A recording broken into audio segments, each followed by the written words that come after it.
इंद्रियां आपको शांति नहीं दे सकती।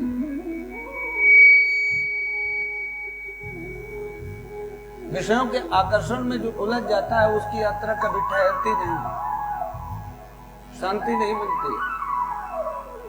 एक ऐसी यात्रा का प्रारंभ होता है जिसमें अतृप्ति है, जिसमें कष्ट है, जिसमें दुख है।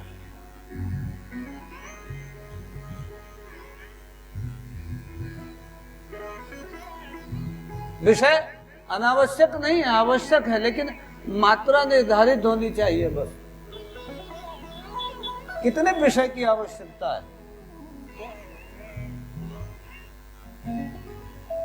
ये बोध होना चाहिए आपको।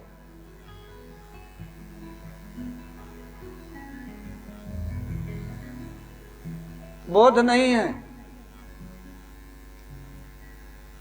इसलिए जीवन में दुख भी है। हजारों प्रकार की आदि व्याधि सब पड़ी हुई हैं हमारे पास। हजारों बीमारियां ऐसी हैं कि जो केवल विषयों के कारण है। यदि आप नियंत्रण कर लें अपने जीवन में तो आप बहुत सारी बीमारियों से बच सकते हैं।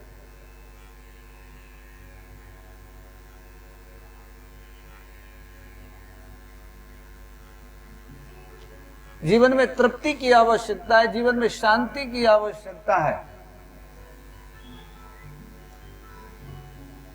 माता देवहूति ने कहा, प्रभु बहुत कष्ट है जीवन में, अब सुख चाहिए। तम त्वागता हम शरणम शरण्यम, प्रभु हम इसलिए आपके शरण में हैं।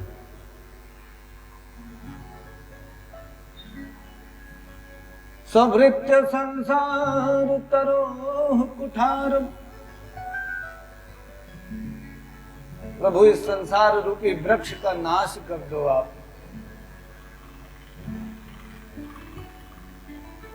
और आप ही इस संसार को काट सकते हो।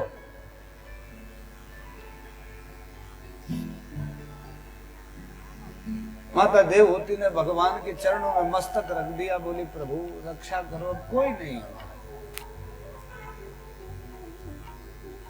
रोने लगी। अच्छा, माता देवहूति ने विचार किया होगा कि जैसे ही हम रोएंगे तो भगवान हाथ पकड़ के बुलाएंगे, पास में बैठा लेंगे। बोले मां, अरे रो क्यों रही हो? अरे तुम तो हमारे अपने हो, हम तुम्हारा तो कल्याण कर ही देंगे। जैसे कोई एक नौकरी में होता है तो अपनों को नौकरी में लगवाता है कि नहीं, पहले उसको वरीयता देता है। उसी प्रकार से माता देवहूति ने भी सोचा कि जैसे परिवार में जब हम हमारे परिवार का ही व्यक्ति महात्मा है तो हमारा उद्धार तो पहले करेगा। लेकिन भगवान ने इतनी स्पष्ट बात की कि माता देवहूति को बड़ा कष्ट हुआ। पहले तो बोली, माता ना हमने आपको संसार में फंसाया है और ना हम छुड़ा सकते हैं। माता देवहूति को बड़ा कष्ट हुआ। बोले कौन छुड़ाएगा?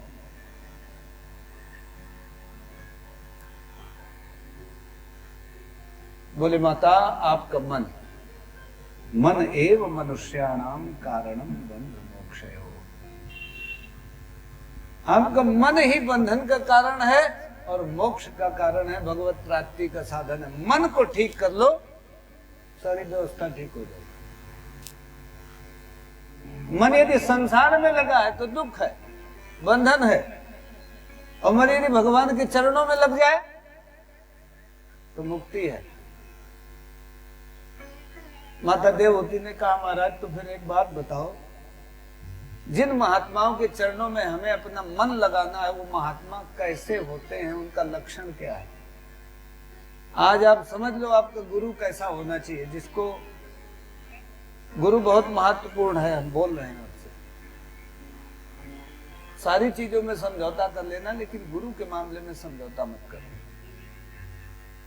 आपके जीवन का वो निर्माता है, एक दिशा देगा, वो एक धारा बनाएगा आपके जीवन में। गुरु कैसा होना चाहिए इस पर विचार कर लो। तो भागवत बता रही कैसा होना चाहिए। तितिक्षवः, गुरु में तितिक्षा होनी चाहिए, सहनशक्ति कितनी होनी चाहिए? जितनी पृथ्वी में है।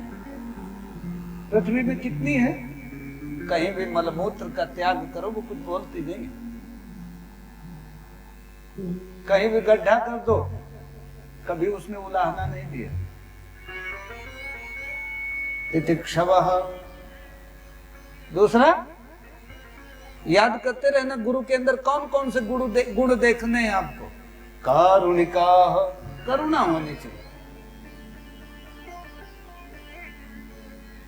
रंतदेव को महीनों भोजन नहीं मिला, एक दिन थोड़ा सा भोजन मिला तो बेचारे पत्नी पुत्र मिल बांट के खाने लगे। तब तक एक अतिथि आ गया, बोले महाराज क्षुधा से पीड़ित हैं। बोले चलो भाई तुम भी इसी में निपट लो, तुम्हारी भी व्यवस्था बनाते हैं।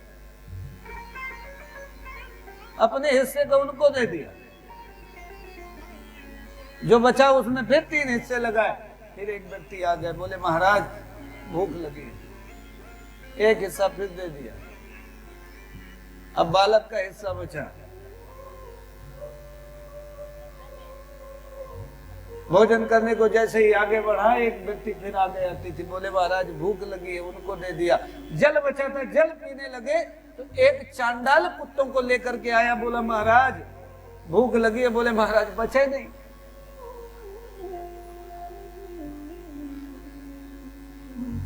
बोले जल है, बोले यही दे दो। कारुणिका, करुणा होनी चाहिए मानव मात्र के प्रति।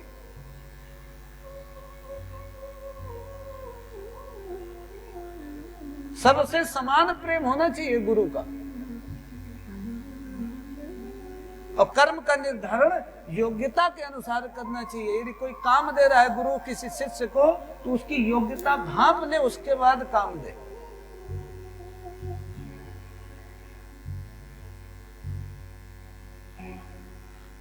केवल शिष्य से प्रेम कर रहा है, शिष्य के पास धन है तो प्रेम कर रहा है, शिष्य ने कुछ चढ़ावा दे दिया तो प्रेम कर रहा है, और बाकी लोगों की उपेक्षा कर रहा है, ये ठीक नहीं है। समता होनी चाहिए गुरु के अंदर।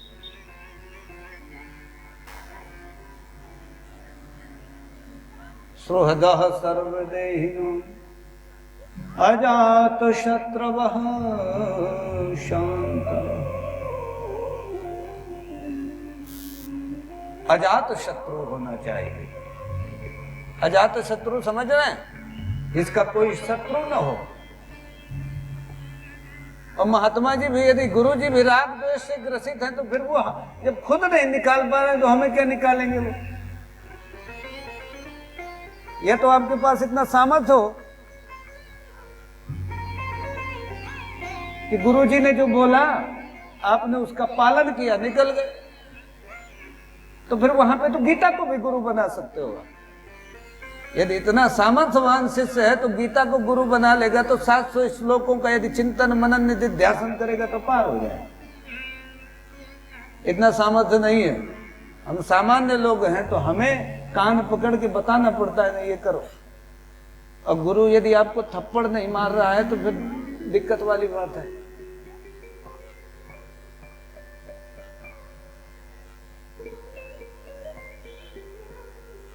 गुरु का मतलब है जो आपके स्वभाव को बदल दे। शिष्य के प्रतिकूल होना चाहिए गुरु। यदि अनुकूल है तो मतलब उसको कुछ चाहिए शिष्य से। जाहि न चाहिए कबहु कछु तुम सन सहज सने। जिसको संसार से कुछ नहीं चाहिए और ईश्वर से सहज प्रेम हो, ऐसे महात्मा को गुरु बनाओ। आपको कहीं पहुंचाएगा, और नहीं तो जहां बैठे हो वहीं पे आकर के वो भी बैठ जाएगा आगे। अभी तक तो परिवार में 4 थे, अब एक और बढ़ गया, 5 का भरण पोषण करो। लो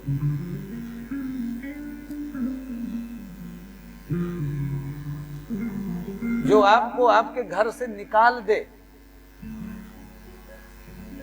वो गुरु है। अजात शत्रवः शांत साधवः साधुभूषण। अजात शत्रु हो, उसका कोई शत्रु ना हो, शांत हो, आनंदित हो। भगवान ने कहा ऐसे महात्मा के श्री चरणों में अपना मन लगाओ।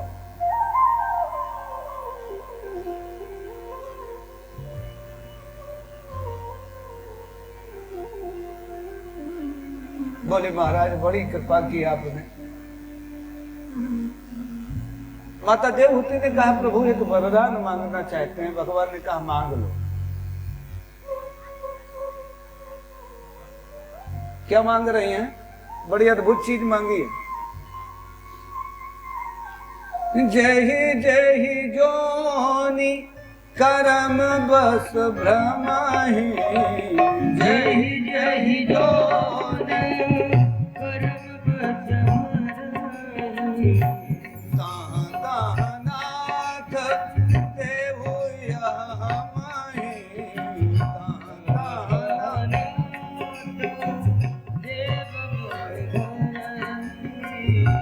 सेवक हम स्वामी सिरनाहु, सेवक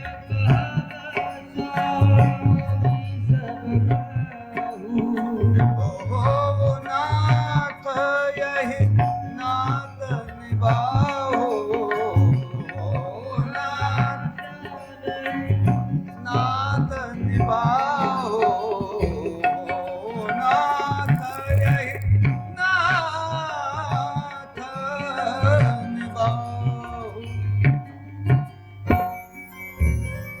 प्रभु इस जन्म में तो कल्याण किया, अब अगले जन्म में जहां जहां हमारा जन्म हो, कुकर शुकर मक्खी मच्छर कुछ भी बने, कुछ भी बनाओ, ये स्वतंत्रता है आप।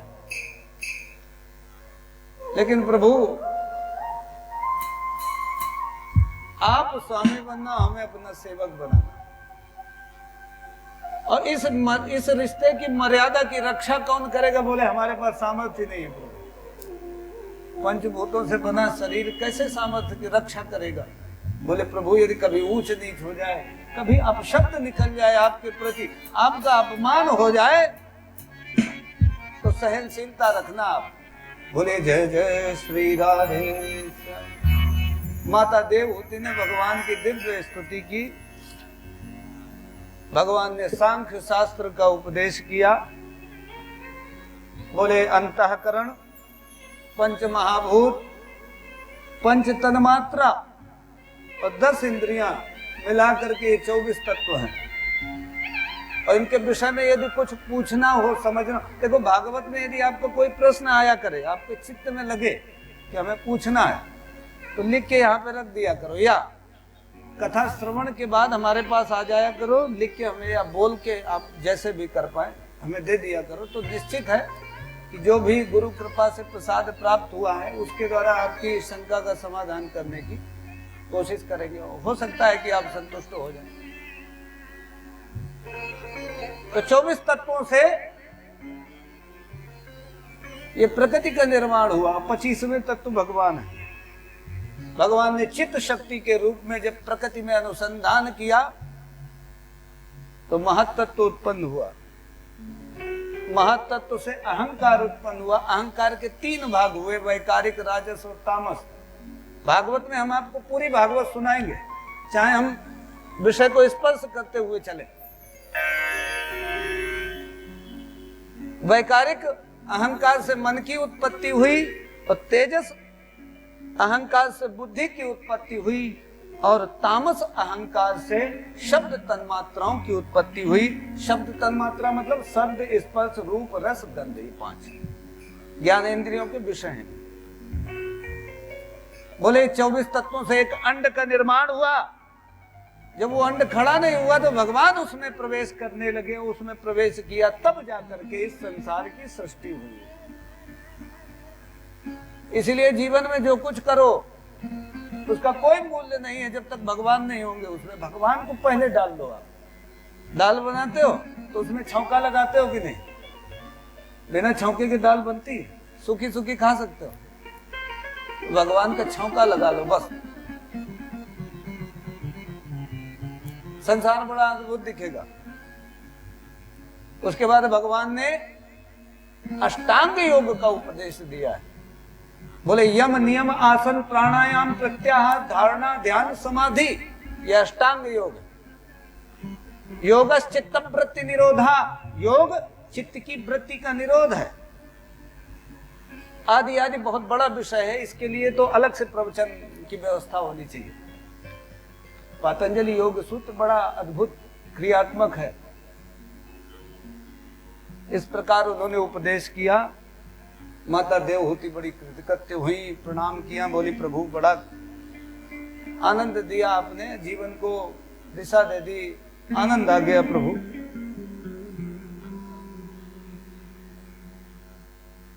भगवान ने माता देवहूति को उपदेश किया और सीधे समुद्र की यात्रा की।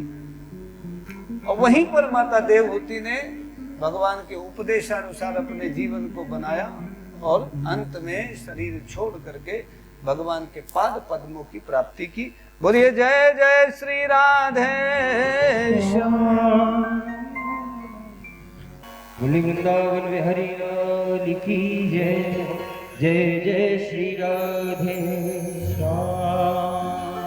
गुजर मोहन को दिल से बुला के तो दे, गुजर साबरे को दिल से बुला के तो दे। वो प्रभु पीछे हुए बने हुए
लोग ऐसे ही बुलाएंगे। सामने को सीधे खड़े हाथ करेंगे, दोनों जितनी वक्त बैठो सीधे खड़े हाथ। जरा सावरे को दिल से बुला के तो दे, सावरे को दिल से बुला के तो दे।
पुजारी तुझसे तुझे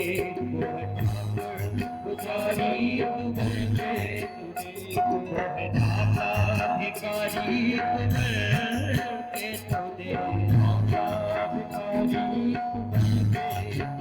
वो है दाता भिखारी तुझसे तुझे दाता भिखारी तुझसे तुझे वो है दाता भिखारी तुझसे तुझे दाता भिखारी तुझसे तुझे उनके दर से नहीं कोई खाली गया दर से नहीं कोई खाली गया उनके दर से नहीं कोई खाली गया उनके दर से नहीं कोई खाली गया वो पीछे हुए बचे हुए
और सच्चा पागल वो ही है जो पागल के बुरा सोचेंगे तो बुरे लोग।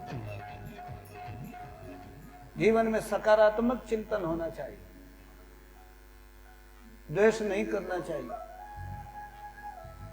कुभाव नहीं रखना चाहिए। कुभाव के कारण माता सती को अपने प्राण त्यागने पड़े।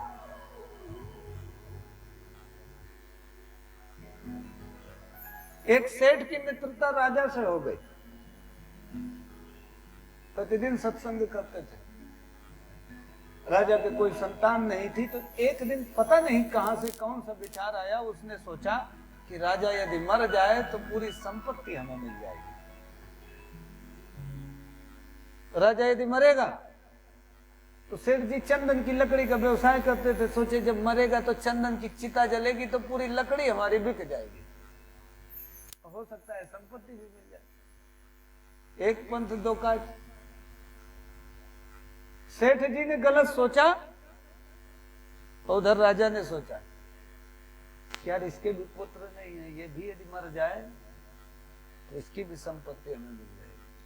प्रतिदिन सत्संग करते थे, लेकिन जब उस दिन बैठे तो आनंद नहीं आया।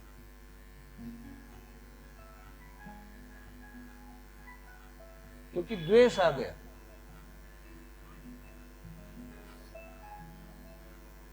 दक्ष ने भगवान शंकर से द्वेष किया। दक्ष ने एक बहुत बड़ा यज्ञ किया, उसमें सबको बुलाया, भगवान शंकर भी पहुंचे। दक्ष का जब आगमन हुआ दरबार में तो सभी लोग खड़े हो गए, दो लोग नहीं खड़े हुए। कौन कौन? ब्रह्मा जी, भगवान शंकर। दक्ष ने कहा भाई देखो ब्रह्मा जी तो हमारे पिता हैं, वो नहीं खड़े हो रहे, कोई बात नहीं, लेकिन दक्ष तो हमारी पुत्री का पति है, पुत्र है, इस नाते इसको तो सम्मान करना चाहिए।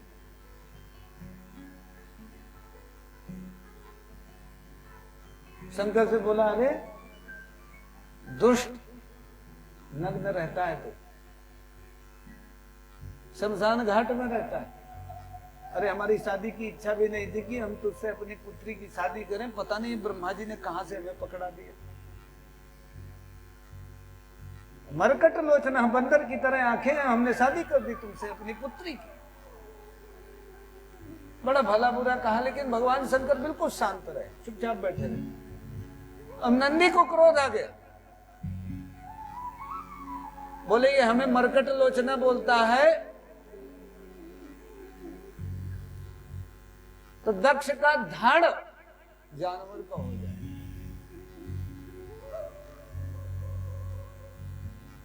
तो देखिए वहां पे नंदी भगवान ना बोलते तो व्यवस्था वहीं पे ठीक हो जाती, लेकिन बढ़ गई। सापा सापी ने ऐसी व्यवस्था बनाई कि माता सती को अपनी प्राण त्यागनी पड़ गई।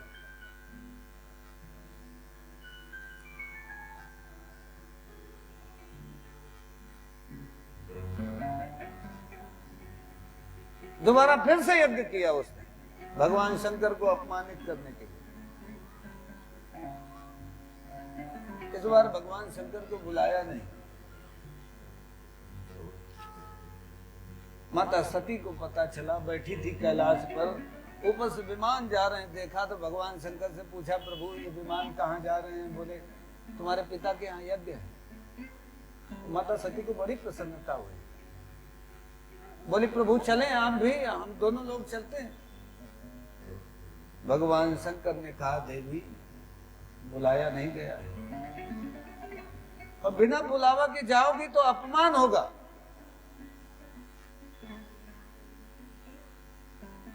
अनाहुता आप्यभियन्ति सौहृदम्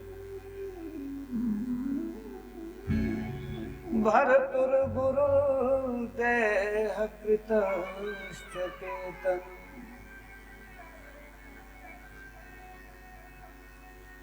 बोली महाराज अपराध तो किया, हमारे पति ने आपको नहीं बुलाया, हमारे पिता ने अपराध किया, लेकिन महाराज भूल गए होंगे, इतना बड़ा काम नहीं याद रहा होगा तो बिना बुलाए चले चलते हैं। वैसे भी गुरु के यहाँ, पिता के यहाँ, मित्र के यहाँ बिना बुलाए भी चले जाना चाहिए, कोई आवश्यकता नहीं है निमंत्रण की। भगवान शंकर ने कहा देवी यदि वो बुलाना भूल गए हो तो बिना बुलाए चले जाओ, वो तो द्वेष करता है तुमसे। माता सती को बहुत समझाया भगवान शंकर ने, लेकिन समझ में नहीं आया। किसी के साथ यदि गलत होने वाला हो, आप कितना भी समझाओ, कोई कुएं में कूद रहा हो, आप उसको हाथ पकड़ पकड़ के खींचो, मानेगा नहीं। और आजकल की जो नई जनरेशन है ऐसी है, आप कितना भी बताओ उससे कि बेटा ये काम मत करना, वो जबरदस्ती वही करेंगे। जब चोट लगेगी तब अनुभव होता है। अरे भाई जिस रास्ते में आपके पिताजी जा चुके हैं, उनको पता है कि आगे गड्ढा है, आगे शेर बैठा है, आगे आपको खतरा है, तो वो आपसे बोल रहे हैं बेटा इस रास्ते में मत जाओ। लेकिन नहीं, आपको उसी रास्ते में जाना है, बाद में दुख तकलीफ। माता सती नहीं मानी। सुखदेव जी कहते हैं परीक्षित प्रधक्षति वैक्षत में पथु। माता सती भगवान शंकर को ऐसे देख रही है जैसे अभी भस्म कर दें, कितना क्रोध। भगवान शंकर समझ गए ये मानेंगे नहीं, बोली देवी जाओ। नंदी से बोले इनका सामान भी लेके जाओ, इनका जो जो सामान है इनको छोड़ के आओ जल्दी। जो आदमी आग में कूदना चाहता और नहीं मान रहा है तो फिर उसको जाने दो, उसके ताप का अनुभव करने दो, अपने आप सुधर जाएगा। कुछ लोग गिरने के बाद सुधरते हैं और कुछ लोग शिक्षा देने से सुधर जाते हैं। शिक्षा के कई प्रकल्प हैं। कल एक चौपाई थी ना, ढोल गवारे शूद्र पशु नारी, वो शिक्षा ही है। ढोल को जब मारा जाता है तो वो उसकी शिक्षा है।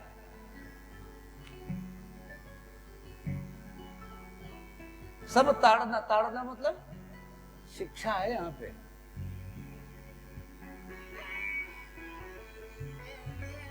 भगवान शंकर ने कहा जल्दी इनको छोड़ करके। अब माता सती जब दक्ष के यहां पहुंची तो किसी ने उनसे बात भी नहीं की, तो अब थोड़ा सा कष्ट हुआ। कि भगवान शंकर बोल रहे थे, हम मानी नहीं।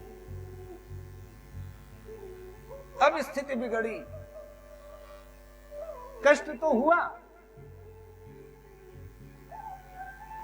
यज्ञ मंडप पे पहुंची, वहां पे जब गई, वहां पे सबका भाग देखा, लेकिन भगवान शंकर का भाग नहीं देखा, तो बड़ा कष्ट हुआ।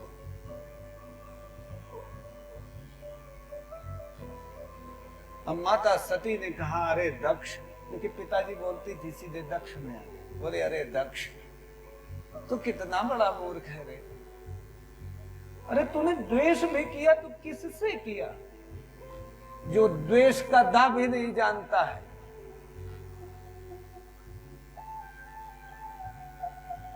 तूने उससे द्वेष कर लिया। अरे शेते जगत अस्मिन इति शिवः, प्रलय काल में जिसके उदर प्रदेश में पूरा संसार रहता है, उससे द्वेष किया तूने दक्ष। महादेव महादेव महादेव तियो भवे, एकेन लभते मुक्तिं द्वाभ्यां शंभुर्ऋणी। अरे कोई भक्त प्रेम से एक बार भगवान शंकर का नाम ले ले तो मुक्त कर देते हैं उसे, संसार सागर से पार कर देते हैं, इतने दयालु। और कोई गलती से 2 बार नाम ले ले तो ऋणी हो जाते हैं बेचारे, उसके दरवाजे में खड़े हो जाते हैं कि लो हम ही आ गए। और तूने दक्ष उससे द्वेष किया। अरे दक्ष, ये शरीर तुझसे उत्पन्न है, जब इस शरीर को लेकर के मैं कैलाश जाऊंगी और वो मुझे दाक्षायणी कह करके संबोधित करेंगे तो बड़ा कष्ट होगा कि तुझ जैसे दुष्ट ने मुझे उत्पन्न किया है। इसलिए यहीं पर इस शरीर का त्याग हो जाएगा। तजी हूं तुरत देहते ही है तो, तजी हूं तुरत देहते उरधर चंद्र मौली ब्रश के तू,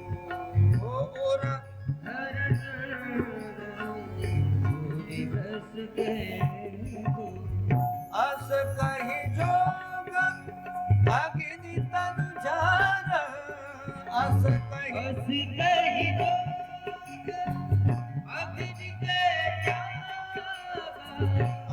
अस कही जोग अग्नि तन जार, अस कही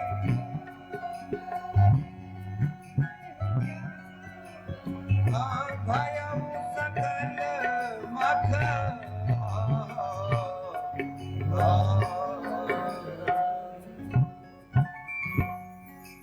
माता सती ने योगाग्नि से अपने शरीर को भस्म कर दिया। अब भगवान शंकर को पता चला तो बड़ा भयंकर क्रोध किया, वीरभद्र को उत्पन्न किया, बोले जाओ यज्ञ को नष्ट कर दो। वीरभद्र चले, अपनी सेना को लेकर के आए, यज्ञ मंडप को सब उजाड़ दिया। दक्ष को पकड़ा, तलवार से गर्दन काटने की कोशिश की, कटी नहीं तो गर्दन उखाड़ दी, और उखाड़ करके उसी यज्ञ मंडप में डाल दिया। पूषा देवता हंस रहे थे जब भगवान का अपमान हो रहा था शंकर जी का, तो वीरभद्र जी ने उनके दांत तोड़ दिए, बोले और हंसो।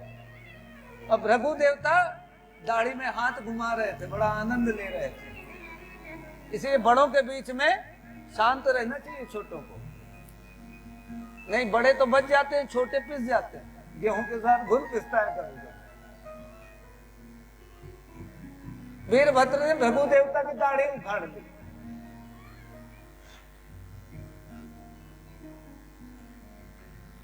दक्ष की गर्दन स्वाहा हो गई तो सभी देवता बड़े चिंतित हुए, भगवान शंकर के पास पहुंचे, प्रार्थना की, बोले महाराज आशुतोष तुम अवढर जानी, आरती हरहु दीन जनु जानी। भगवान से प्रार्थना की, बोले जाओ बकरे का सर काट के लाओ, लगा दो। बोलिए जय जय श्री राधे श्याम। हाथ उठाओ बढ़िया से सभी लोग। जय श्री राधे, जय जय श्री राधे, जय जय श्री राधे, जय जय श्री राधे श्याम।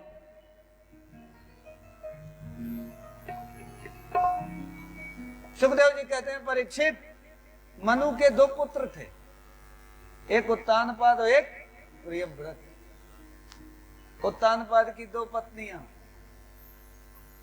एक सुनीति और एक सुरुचि। उत्तानपाद कौन है? ये जीव ही उत्तानपाद है और इसकी दो वृत्तियां हैं, एक तो सुनीति है और एक सुरुचि है। जो शास्त्र के अनुसार चल रहा है, अपने से बड़ों के अनुसार, बड़ों की जो आज्ञा है उसके अनुसार जो चल रहा है, जो किसी की मान रहा है, वो सुनीति है। और जो अपनी इच्छा और रुचि के अनुसार चल रहा है वो सुरुचि है, कल्याण नीति में है। रुचि का जो फल होता है वो उत्तम होता है। सुरुचि के पुत्र का नाम उत्तम,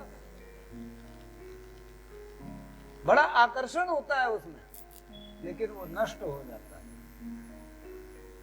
लेकिन सुनीति का जो फल है, जब नीति के अनुसार चलते हैं, धर्म के अनुसार चलते हैं, तो उसका जो फल मिलता है वो कौन है? ध्रुव, नष्ट नहीं होता। एक दिन बालक ध्रुव पिता के समीप खेल रहे थे, जाकर के गोद में बैठने लगे। वहीं पर सुरुचि खड़ी थी। नीति में जब भी विघ्न आएगा किसके द्वारा आता है? इच्छा के अनुसार, अपनी रुचि ही खड़ी हो जाती है। आपको किसी को कुछ देना हो ना, तो आप वो चीज नहीं दोगे जो चीज आपको सबसे प्रिय है। अपनी सबसे प्रिय वस्तु का यदि त्याग कर दोगे तो आपका निर्माण हो जाएगा। त्याग की यही प्रक्रिया है। रुचि आकर के खड़ी हो जाती है। जब जब आप अच्छा काम करने जाएंगे तब तब आपकी रुचियां खड़ी होंगी आकर के।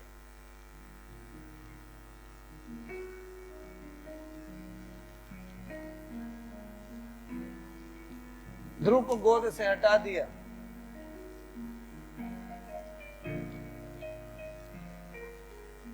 ध्रुव रोते रोते अपनी माँ के पास, सुनीति के पास पहुंचे। माता ने पूछा क्या हुआ पुत्र? बोले कुछ नहीं, बस अब हमें ये राज्य चाहिए।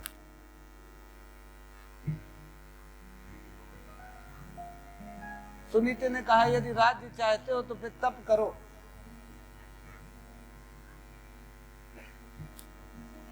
ध्रुव बोले अभी करेंगे। माता सुनीति ने रात में, 5 साल का बालक है और तप करने जा रहा है। आजकल की यदि महिला हो तो जाने देगी? आजकल की माताएं अपने पुत्र को महात्मा नहीं बनाना चाहती, भले ही वो चोर बन जाए, वो चक्का बन जाए, वो चोरी करे, तो वो सोचती है कि यार कम से कम वो जेल में उससे एक बार मुलाकात तो हो जाएगी। महात्मा बन गया तो जीवन में कभी लौट के भी नहीं आ जाए। अरे एक परिवार यदि संसार का भरण पोषण कर रहा है, परिवार में एक बालक यदि संसार का, आपके परिवार का भरण पोषण कर रहा है, तो एक बालक महात्मा भी बनाओ। नहीं बनाना चाहिए। और फिर आप दोष देते हो महात्माओं को कि महात्मा ठीक नहीं है। तुमने उत्पत्ति ही नहीं की, तुमने नहीं सोचा है तो महात्मा कहां से? वो आसमान से टपक के आएंगे।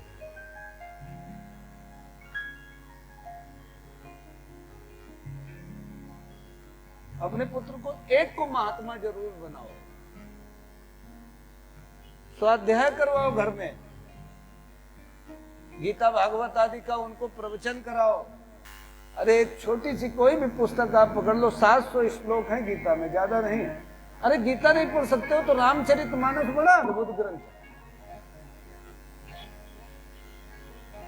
रुचि और नीति को समझना तो पड़ेगा ना आपको कि नीति क्या है, रुचि क्या है। केवल कहने से आपको बोध होना चाहिए।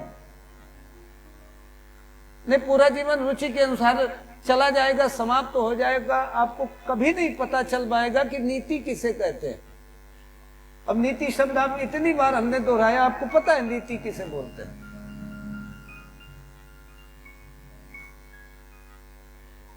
आपको बोध होना चाहिए ना कि जिस ओर हम जा रहे हैं, जो हमारा लक्ष्य है, पहले आप जानते हो कि नहीं लक्ष्य के विषय में विचार करते हो कि नहीं, कि लक्ष्य जो हम पाना चाहते हैं वो कैसा है, कितने दिन में मिलेगा, सब विचार करते हैं। तो यहां पर यदि इतने लोग बैठे हैं तो कम से कम इनके मन में कहीं ना कहीं तो एक भावना तो होगी कि हमारा निर्माण हो, तभी तो आएंगे। और यदि ये भावना है तो फिर हमारी बात मान लो आप कि शास्त्र का अनुशीलन प्रारंभ करो। गीता थोड़ी सी कठिन है, हमने पहले दिन भी बोला था कि व्यवहारिक नहीं है, वो सैद्धांतिक ग्रंथ है और सिद्धांत को समझने में बहुत कुछ छोड़ना पड़ता है, त्याग वहां पे अधिक होता है, इसलिए उसको स्वीकार करना आपके लिए कठिन हो जाएगा। जीवन में कभी त्याग तो किया नहीं, एसी में रहने वाले आप लोग कार से नीचे उतरते नहीं, कभी पैदल चलते नहीं, चले जाओ तो टांग आपकी दुखने लगे, तो आपकी हम परेशानी समझ सकते हैं। रामचरितमानस ले लो आप, बढ़िया तुलसीदास कृत, और बाल कांड से लेकर के उत्तर कांड तक उसका स्वाध्याय करो, प्रत्येक दिन एक पारायण करो, 30 पारायण में 1 महीने में रामचरितमानस पूर्ण हो जाएगी।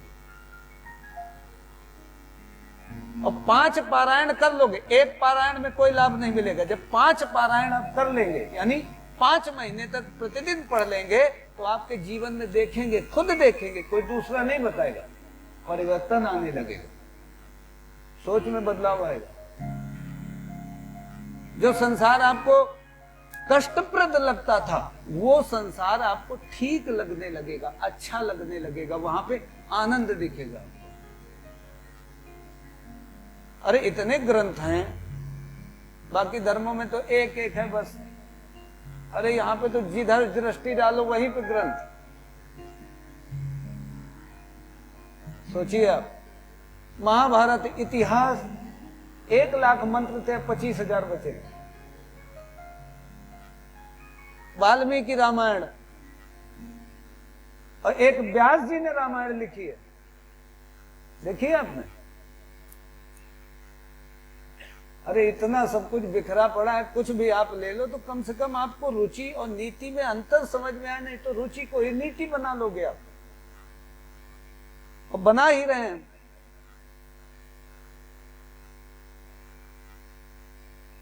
बोलिए जय जय, बढ़िया से हाथ उठाओ, जय जय श्री राधे। पढ़ोगे कि नहीं पढ़ोगे? नहीं, हाथ नहीं नीचे करेंगे। रामचरितमानस पढ़ोगे कि नहीं पढ़ोगे?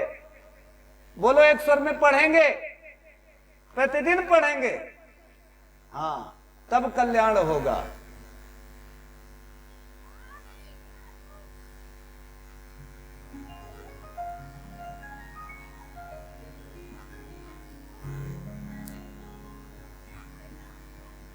माता सुनीति ने ध्रुव भगवान से कहा, बेटा तुम्हें यदि राज्य चाहिए तो भगवान दे सकते हो, तपस्या करनी पड़ेगी। बोले माता हम अभी करेंगे। माता सुनीति ने ध्रुव भगवान को विदा किया। ध्रुव भगवान रात्रि के समय 5 वर्ष के बालक को चल पड़े जंगल की ओर। जब भी हम लक्ष्य के लिए चलते हैं, जब भी हम लक्ष्य की प्राप्ति करना चाहते हैं, तो 3 चीजों का ध्यान रखना बस। हर एक आदमी कुछ चाहता है ना जीवन में, सब चाहते हैं। पंडित जी भी चाहते हैं, भजन कर रहे हैं, लेकिन चाहते हैं, मन में कुछ न कुछ होगा।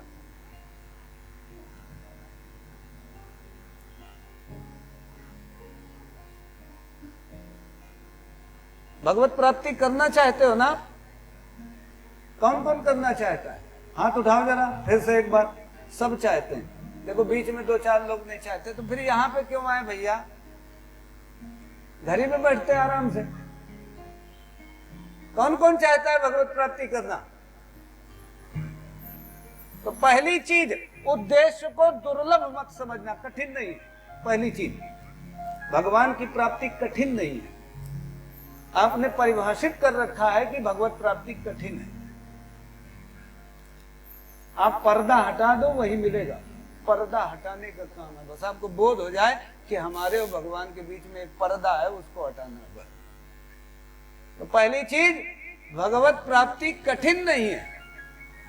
लक्ष्य को कितना भी बड़ा लक्ष्य हो कठिन नहीं मानना है, एक चीज। और दूसरी चीज,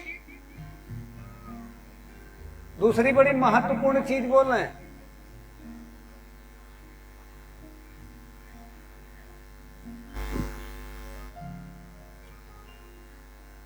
पहली चीज उद्देश्य को कठिन नहीं मानना है। दूसरी महत्वपूर्ण चीज है स्वदोषानुसंधान नहीं करना है, अपने अंदर दोष नहीं ढूंढने हैं। नहीं, जीवन भर दोष ढूंढते रहोगे, भगवत प्राप्ति कब करोगे? एक दोष को हटाओगे दूसरा आ जाएगा। खाली स्थान में यदि हृदय खाली रहेगा तो दोष आ जाएगा, इसलिए भगवान से उसको भर दो। कहाँ रहेगा दोष?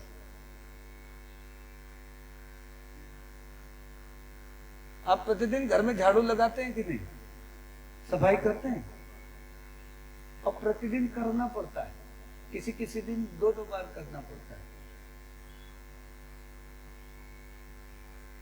ये हृदय भी घर है, इसको कब तक साफ करोगे? और जितना साफ करोगे प्रतिदिन गंदगी होगी।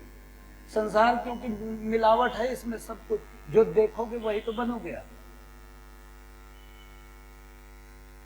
यदि ईश्वर की प्राप्ति करनी है तो स्वदोषानुसंधान मत करो। एक महात्मा थे, उनके पास एक महात्मा मिलने गए, दूसरे महात्मा पहुंचे उनकी कुटिया में, और वो महात्मा कुंडी लगा के कहीं जा रहे थे। बोले महाराज कहाँ जा रहे हैं? बोले एक महात्मा है, उनसे मिलने जा रहे हैं, बड़े अच्छे महात्मा है। बोले हम भी चलेंगे। बोले लेकिन महाराज हमारे पास कपड़े नहीं, आपके पास कपड़े हो तो हमें दे दो। बोले हाँ, नए कपड़े हमारे पास रखे हैं, वो पहन दो आप। अब मान के चलिए का नाम के महात्मा थे, खा नाम के महात्मा को कपड़े दे दिए। अब वो दोनों महात्मा आनंद में चले किसी तीसरे व्यक्ति के पास, मिले, का ने परिचय कराया। बोले ये देखो ये खा नाम के महात्मा है, और रही बात कपड़ों की तो कपड़े हमारे हैं।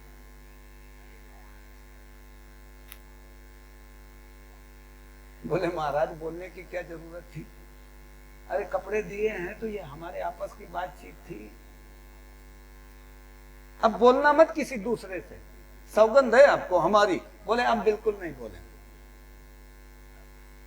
दूसरी जगह महात्मा के पास पहुंचे, अभिवादन हुआ, बैठे, फिर परिचय कराया उन महात्मा ने। बोले महाराज इनसे मिलो, ये खा नाम के महात्मा है, और रही बात कपड़ों की तो कपड़े हमारे नहीं। बोले महाराज इसको नकारने की भी क्या जरूरत है? न स्वीकार करो न नकारो। बोले पता नहीं क्यों हमारे वो संस्कार में पड़ गया, आपने बोल दिया है तो वो किसी न किसी रूप में वो बाहर आ रहे हैं। बोले ठीक है अब मत बोलना, हमारे हैं तुम्हारे हैं, जिसके हैं बस हैं, अब बोलना नहीं। बोले ठीक है। तीसरे महात्मा के पास पहुंचे, मिला भेटी हुई, बातचीत हुई, परिचय कराया। बोले महाराज जी इनसे मिलो, ये खा नाम के महात्मा है, लेकिन रही बात कपड़ों की तो बात ही न की जाए तो ज्यादा ठीक है। बोले जय जय श्री राधे श्याम। स्वदोषानुसंधान नहीं करना है। कमियां बुराइयां पहाड़ की तरह हैं, आपको अच्छाई नहीं, बुराई नहीं सिखाई जाती, अच्छाई सिखाई जाती है। और जीवन भर आप बुराई छोड़ते रहेंगे फिर भी बुराई खत्म नहीं होगी, और स्थिति ये हो जाएगी कि आपका स्वभाव बहुत उग्र हो जाएगा, चिड़चिड़ापन आ जाएगा। जब ज्यादा त्याग करते हैं ना तो चिड़चिड़ापन आ जाता है। त्याग के साथ ग्रहण भी होना चाहिए, ईश्वर का ग्रहण। और त्याग यदि करना है तो किसका करो? सीधे संसार का पूरा त्याग कर दो। और कैसे त्याग करना है संसार का? संसार को मिथ्या मान लो बस, तो व्यवहार आपका संतुलित हो जाएगा। जितने व्यवहार की आवश्यकता है उतने करेंगे, जितने भोग की आवश्यकता है उतना भोग लेंगे। द्वादशाक्षर मंत्र का यदि किसी को परीक्षण करना है क्या, यदि करना हो तो आपको हम बताते हैं 7 दिन और रात लगातार आप इसको जप लो। जो आपके आसपास प्रकृति है उसमें जो सूक्ष्म देवता है उनका दर्शन हो जाएगा निश्चित, बिना संशय के। देखना चाहते हो ना आप लोग, बोलते हैं आजकल बड़ी बातचीत हो रही कि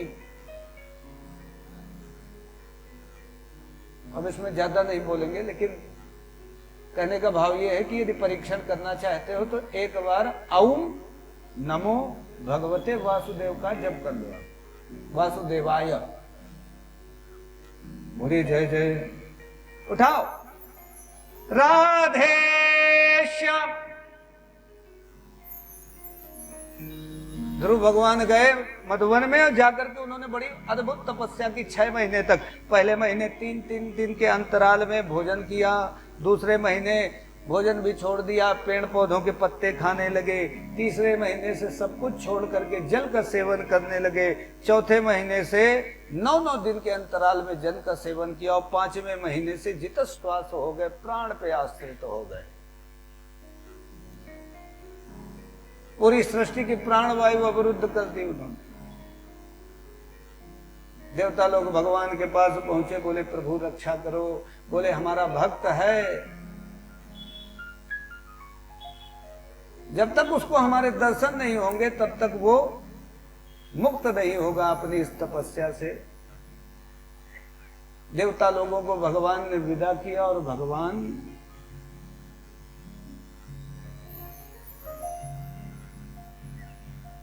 ध्रुव के पास जा रहे हैं। देखिए कैसे जा रहे हैं, बड़े विलक्षण है भागवत। भागवत क्या बोल रही?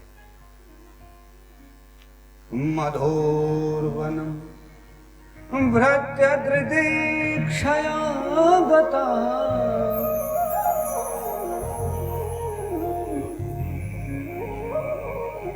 आज भगवान के अंदर इच्छा उत्पन्न हो गई अपने भक्त के दर्शन की, और आज भगवान भक्त के दर्शन के लिए जा रहे हैं। भगवान पहुंचे, ध्रुव आंख मूंद करके बैठे थे, भगवान ने दर्शन दिए। भगवान ने देखा 5 वर्ष का बालक है, कुछ बोल नहीं पा रहा है, तो अपने शंख को उनके कपोलों से स्पर्श कराया, बड़ी अद्भुत स्तुति की।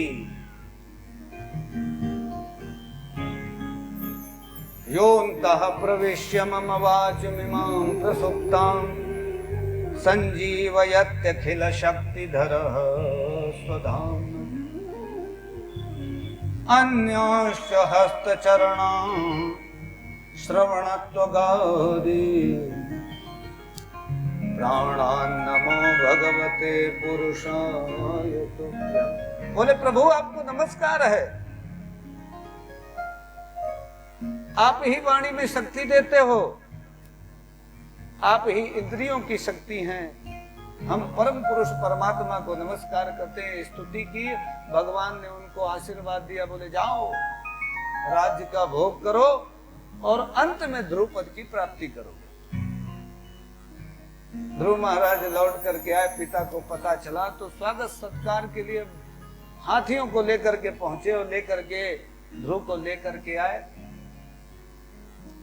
राज्य किया, राज्य करने के बाद एक दिन उनका जो भाई था उत्तम, उस शिकार के लिए गया तो यक्षों ने उसको मार दिया। ध्रुव को बड़ा क्रोध आया, उन्होंने यक्षों का बड़ा भीषण संहार किया, सबको नष्ट कर दिया। मनु महाराज आए, बोले महाराज ये क्या कर रहे हो आप? अरे एक ने मारा था, आप भी एक मार लेते, आपने तो पूरा संसार ही नष्ट कर दिया, यक्षों की संख्या ही खत्म कर दी। अरे आप तो भगवत प्राप्त हो, आप तो बुद्धिमान हो, बुद्धिमान व्यक्ति को ये कृत्य नहीं करना चाहिए। मनु महाराज ने समझाया तो अपने कृत्य से उपराम हुए। उनको बड़ा कष्ट हुआ कि हमने अपराध किया है, तो तपस्या करने चले गए और जा करके वहां पर भगवत प्राप्ति की। जब भगवान की प्राप्ति हुई तो यमराज के सर में पैर रख करके विमान पे चढ़े और विमान में बैठे। दूतों से पूछा, बोले महाराज हमारी माता की क्या स्थिति है? बोले महाराज जिसने आपको उत्पन्न किया है वो यहाँ रहेगी क्या? वो तो आपके आगे आगे जा रहे। बोलिए जय जय श्री राधे श्याम, बोलिए ध्रुव भगवान की जय, बोलिए भागवत भगवान की जय हो, जय जय श्री राधे। हे प्रभु मुझे बता दो, वृंदावन बिहारी लाल की जय हो। लागी तुम संध्यारी मेरे बांके बिहारी, लागी तुम संध्यारी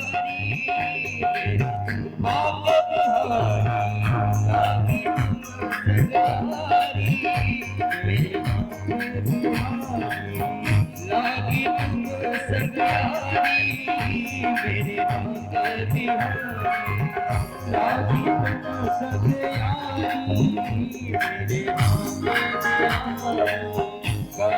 संध्यारी मेरे बांके बिहारी, बांके बिहारी मेरे बांके बिहारी, बांके बिहारी मेरे बांके बिहारी, बांके बिहारी मेरे बांके बिहारी, लागी लागी संध्यारी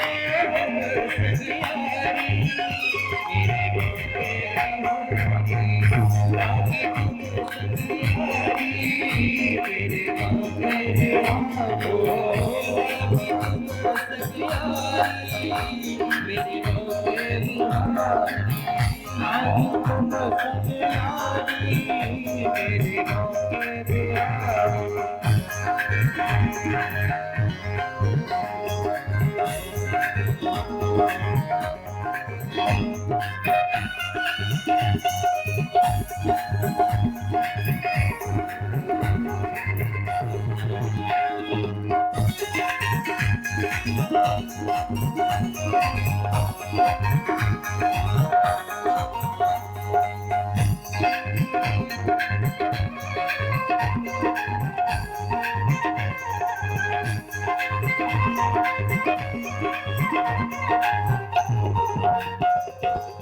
कट में पीला कट में पीला कट में पीला कट में पीताम्बरी गले में माला, मुकुट के धारण किए हैं मुकुट के धारण किए हैं गोपाला, किए हैं गोपाला, किए हैं गोपाला, किए हैं गोपाला, किए हैं गोपाला, मुकुट के धारण किए हैं गोपाला, मुकुट के धारण किए हैं गोपाला, घुंघरानी लटकानी कारी हो, घुंघरानी लटकानी कारी मेरे बांके बिहारी, लागी तुम संध्यारी मेरे बांके बिहारी, लागी तुम संध्यारी मेरे बांके बिहारी, लागी तुम संध्यारी मेरे बांके बिहारी।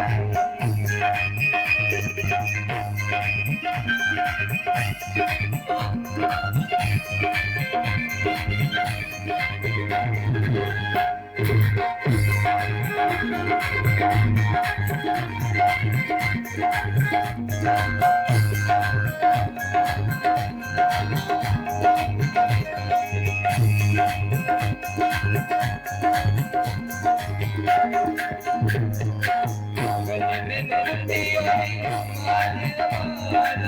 गले में मुकुटिया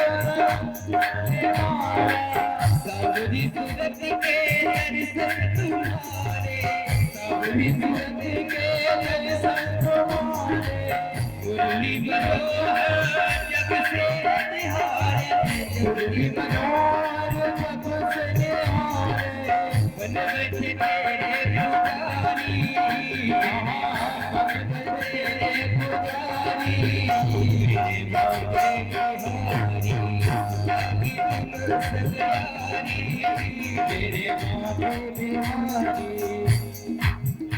हो मुझे चढ़ गया राधा रंग रंग, मुझे चढ़ गया राधा रंग, मुझे चढ़ गया राधा रंग रंग, मुझे चढ़ गया राधा, सीरा नाम रंग रंग, सीरा नाम रंग, सीरा नाम रंग आप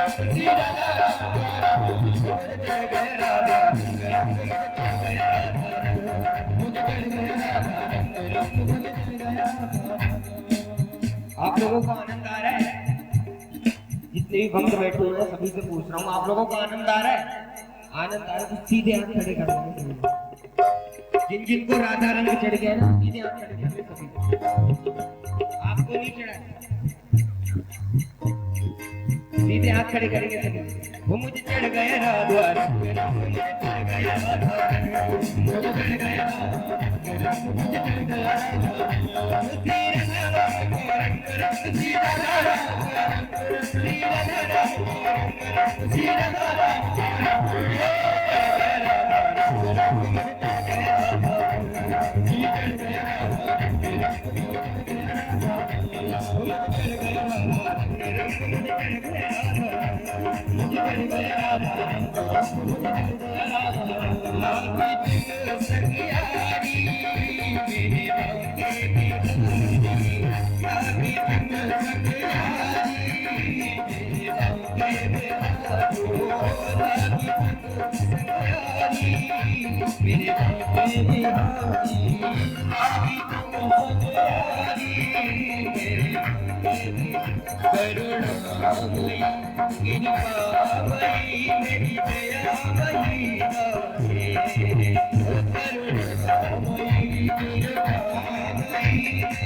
हरि लाल की जय, जय जय श्री राम।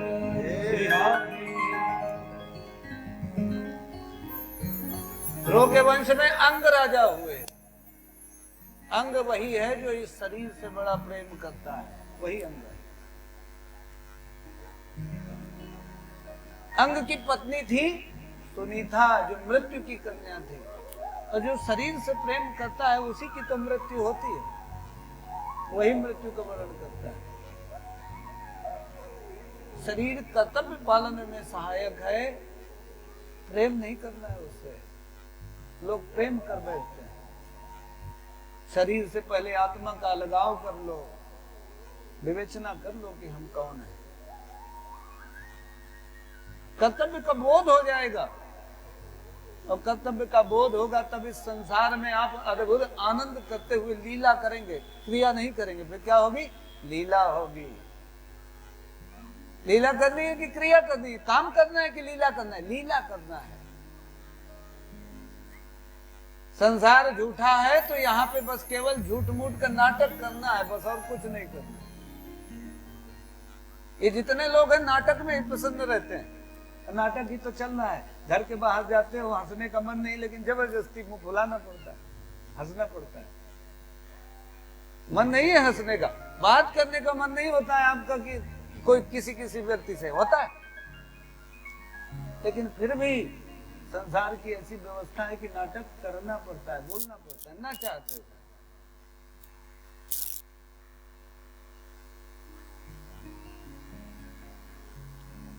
नाटक करो इस संसार में, इस शरीर की सुरक्षा करो, संरक्षा करो, नहलाओ धुलाओ, खिलाओ पिलाओ, लेकिन इससे प्रेम नहीं होना चाहिए।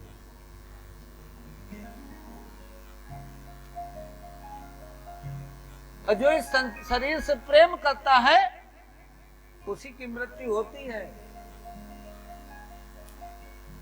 अंग की पत्नी का नाम सुनीता। तो जो इस शरीर से प्रेम करेगा वो उससे उत्पत्ति क्या होगी? देखिए, सुनीता और अंग के संयोग से वेन की उत्पत्ति हुई, और यज्ञ करके हुई, ऐसे भी नहीं। जो इस शरीर से प्रेम करता है जीवन भर कष्ट उठाता है, वो उद्यम ज्यादा करता है, फल उसको कम मिलता है। देखना, और जो भगवान से प्रेम करेगा काम कम करेगा, फल ज्यादा मिलेगा। वेन की प्राप्ति हुई और वेन बड़ा धर्मी। सुखदेव जी कहते हैं परीक्षित छोटे छोटे बालकों को गला घोंट के मार देता था, इतना दुष्ट। अंग ने जब देखा बड़ा उनको कष्ट हुआ कि जीवन भर हमने कुछ किया नहीं, किसी को सताया नहीं, और हमारे संतान आज ऐसी उत्पन्न हो गई कि जो हमारे नाम को डुबो रही, तो बड़ा कष्ट हुआ। रात्रि के अंधेरे में जंगल भाग गया। देखिए, अब वेन को राजा बनाया गया तो उसने अपने आप को राजा घोषित कर दिया, अनाचार प्रारंभ कर दिया, अत्याचार प्रारंभ किया। महात्मा लोग गए उसको समझाने, बोले वेन अत्याचार की एक सीमा है। नहीं समझा तो महात्माओं ने क्या किया, उच्च स्वर में उद्घोष किया और उसी उद्घोष से वेन की मृत्यु हो गई।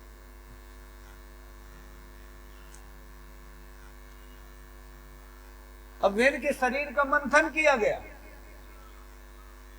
तो पहले पैर का मंथन किया तो एक काला कुरूप पुरुष उत्पन्न हुआ। बोला महाराज क्या करें? बोले निषादस्थ, बैठ जाओ। वहीं से भागवत कहती है कि निषादों की उत्पत्ति हुई है। जो मल्हार नहीं होते हैं, जो पानी में खेते हैं। बोलिए जय जय श्री राधे श्याम। अब थोड़ा सा हम गति पकड़ेंगे। आज हम गति पकड़ने की कोशिश कर रहे हैं। विषय बहुत बड़ा है। 18,000 श्लोक है हमारे पास, और 18,000 में अभी तक केवल और केवल 4,000 श्लोक समाप्त हो पाए। अभी कितने हैं? 14,000। इन्हीं के वंश में भगवान पृथु का अवतार हुआ। और ये जो गांव नगर देख रहे हो, ये पृथु की कृपा है। पृथु ने ये बनाए थे। अन्न की उत्पत्ति उन्होंने ही की। बोले पृथु भगवान की जय। पृथु ने 99 यज्ञ कर लिए। 100 यज्ञ करना चाहते थे, इंद्र ने उसमें विघ्न डाला। पृथु को बड़ा क्रोध आया तो धनुष लेकर के मारने के लिए चले। भगवान आए, बोले क्या अपराध कर रहे हो? अरे 100 की जगह 99 सही। पृथु मान गए। भगवान ने उनको अद्भुत दर्शन दिए। बोले मांग लो पृथु, क्या चाहिए? बोले महाराज हमें 2 कानों से तृप्ति नहीं मिलती। बोले क्यों? बोले कथा सुनने में 2 कानों में आनंद नहीं आता है। बोले क्या करें? बोले पूरे शरीर में कान दे दो, 1 करोड़ कान दो। भगवान बड़े प्रसन्न हुए। बोले जाओ, तुम्हें हमने अपने भगवत धाम का आश्रय प्रदान किया। बोले भागवत भगवान की।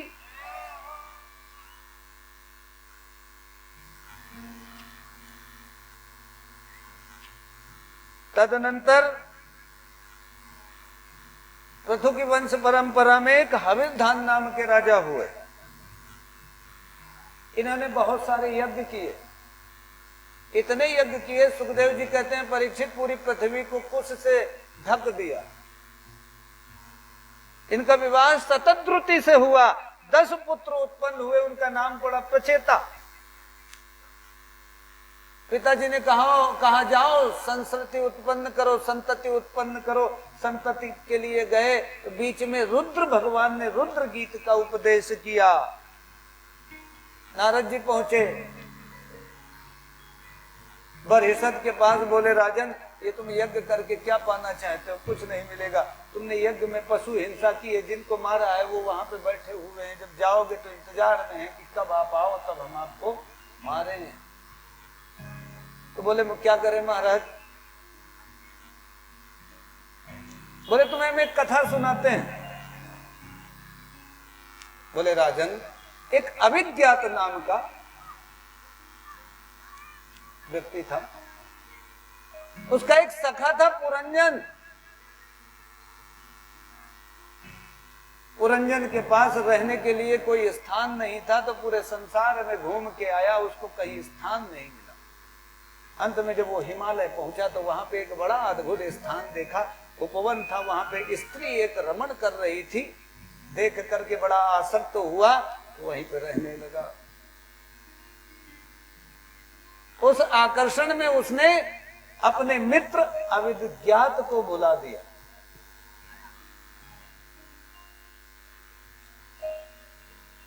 जो नगर था उसमें 9 द्वार थे और उसकी रक्षा एक 5 फन वाला सर्प कर रहा था। स्त्री को देखा, पुरंजन ने निर्णय किया कि बस हमारी यात्रा समाप्त, अब यहीं पे हम रहेंगे। स्त्री को भी पुरंजन पसंद आ गया। पुरंजन वहीं पर रहने लगा, सब कुछ भूल गया, विज्ञात को भूल गया, क्रीड़ामृत बन गया। बस रात दिन बस घर परिवार विषय भोग उसी में पड़ा रहता था। बहुत सारे जानवरों की उसने हत्या की, बड़ा अपराध किया। इस प्रकार पुरंजन की 80 वर्ष की उम्र समाप्त हो गई। एक दिन पुरंजन की नगरी पे शत्रुओं ने आक्रमण कर दिया और वो 5 भन वाला सर्प अंत तक लड़कता रहा लेकिन जीत नहीं पाया। अंत में वो भी समाप्त हो गया।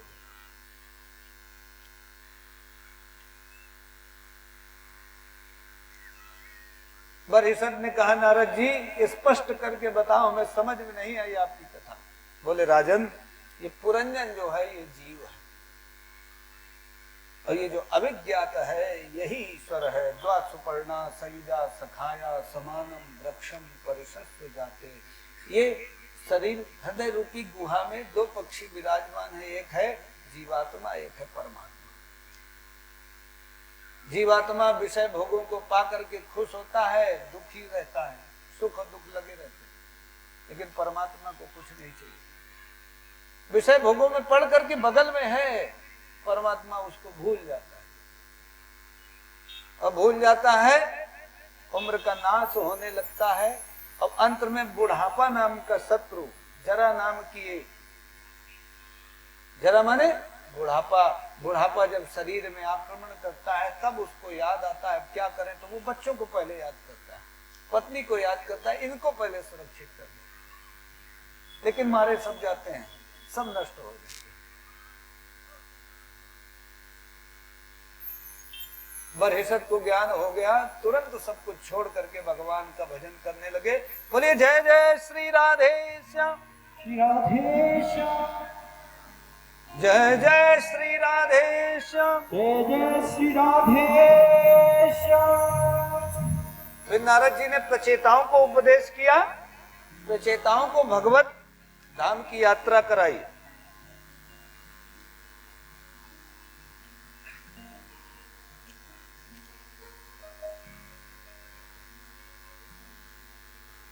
बोलिए जय जय श्री राधे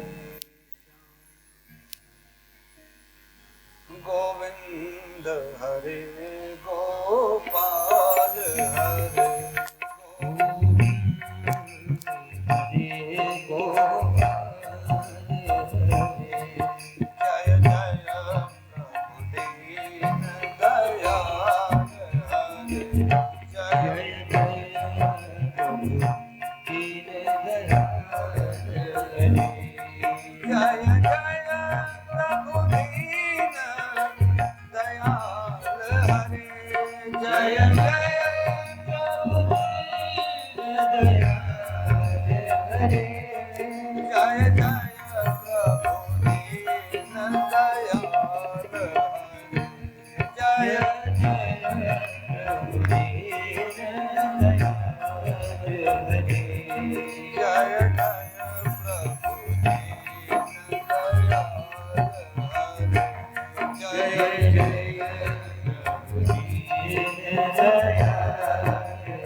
संसार में आकर्षण तो है, इसको हम नकार नहीं सकते, लेकिन ये आकर्षण कृष्ण गोविंद गोविंद गोपाल बिहारी, कृष्ण गोविंद गोविंद हे गोपाल बिहारी, कृष्ण गोविंद गोविंद गोपाल बिहारी, कृष्ण गोविंद गोविंद हे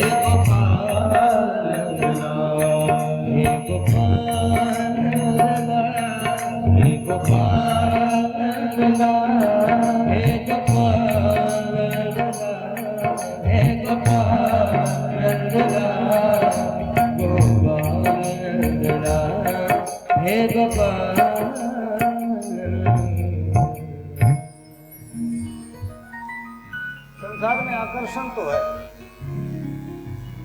इसको नकारा नहीं जा सकता, लेकिन जीवन इस आकर्षण से परे भी है, ये भी स्वीकार करना पड़ेगा। इस आकर्षण को छोड़ करके जब आप आगे बढ़ेंगे तब आपको जीवन मिलता है। और हम इन आकर्षणों में इतना उलझ जाते हैं कि जीवन की ओर दृष्टि नहीं जा पाती है हमारी।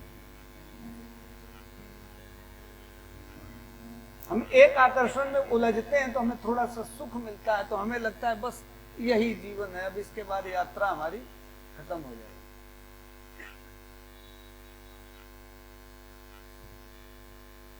सुख की सीमा है, उस आकर्षण से जो सुख मिलता है उसकी एक सीमा है। कुछ दिन बाद वो सुख जब क्षीण होने लगता है तो हमें लगता है नहीं, अब हमें कुछ दूसरी ओर जाना चाहिए।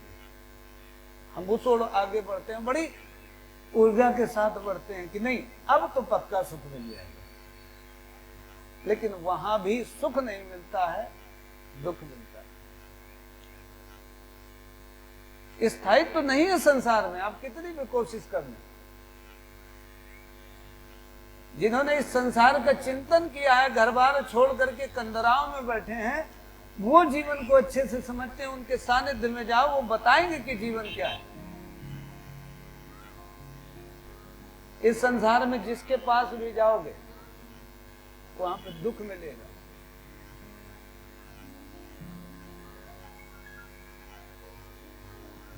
जिंदगी में हजारों का मेला जुड़ा, जिंदगी में हजारों का मेला जुड़ा, हंस जब जब उड़ा तब अकेला।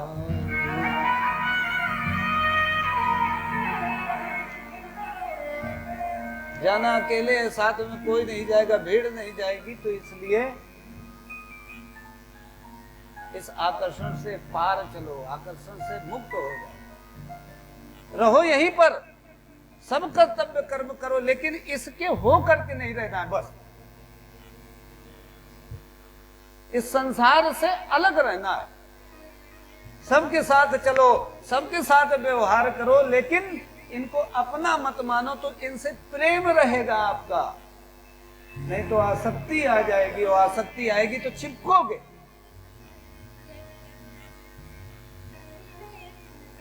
जिंदगी में हजारों का मेला जुड़ा, हंस जब जब उड़ा तब अकेला उड़ा। और चिपकोगे भी तो कोई जाएगा नहीं, सब यहीं तो छूट जाएंगे। कहां तक जाते हैं लोग? बस शमशान घाट तक। और उसके बाद शरीर की 3 गतियां, यह तो अग्नि खाएगी, यह तो मिट्टी में कीड़े खाएंगे, और नहीं तो कुत्ते बिल्ली भंडारा करेंगे बस। मान सरोवर का वह बासी, मान सरोवर, बोलो, मान सरोवर का वह बासी, मान सरोवर का वह वासी, तू पोखर का ललना, बगुले हंस चाल मत चलना, बगुले हंस चाल मत चलना। निदान व्यर्थ बघारे शेखी, निदान व्यर्थ बघारे शेखी, हाथ पड़ेगा मलना। आप बगुले हैं तो फिर हंस जैसा व्यवहार मत करो। जो जैसी है तैसी है वो ढिलाई, जैसे हो, अच्छे हो, बुरे हो, खराब हो, चल पड़ो आप भगवान के मार्ग पर। बोलिए जय जय श्री राधे। तो आज कथा को यहीं पर हम विराम देते हैं। अतः महाराज श्री के स्वागत के पक्ष में महाराज श्री से आशीर्वाद प्राप्त करेंगे। सभी तालियों से स्वागत करें। महाराज जी का स्वागत हो रहा है। जय जय श्री राधे।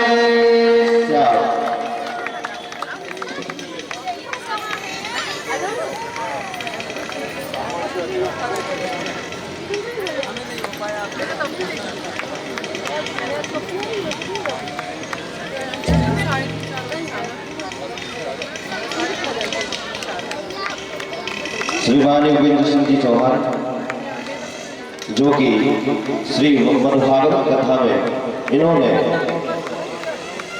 5100 रुपए की सुंदर सी भेंट श्री भगवान की कथा में प्रस्तुत की है, अर्पण की है।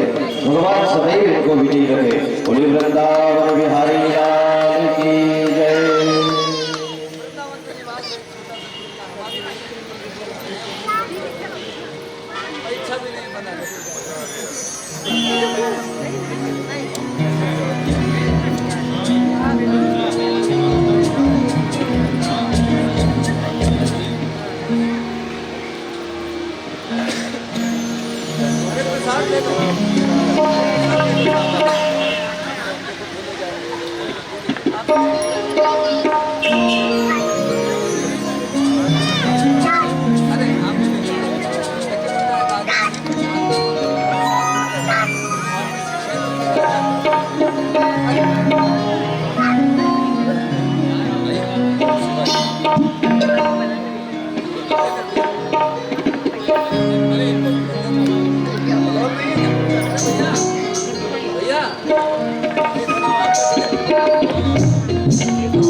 उसके पूर्ववत आज श्री ठाकुर जी के श्री चरणों में प्रसादी की व्यवस्था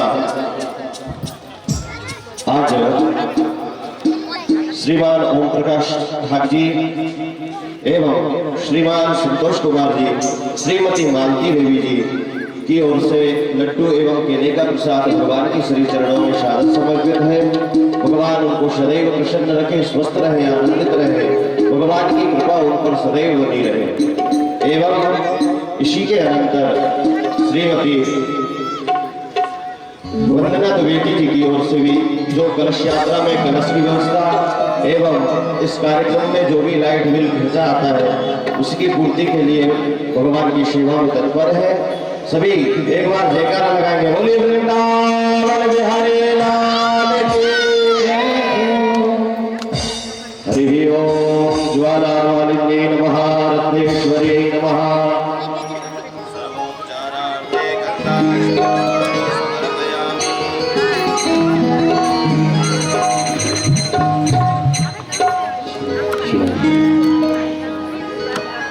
इदगुं भविः प्रजननं मे असुर सवीरगुं श्रवणगुं सस्ते और वचने प्रजापतिं लोकशन्य भजने कन्ये प्रजां बहुलां मे करोत्वन्नं वयोरेतो श्मासु भद्रा मन में बसकर तेरी मूर्ति उतारूं मैं गिरधर तेरी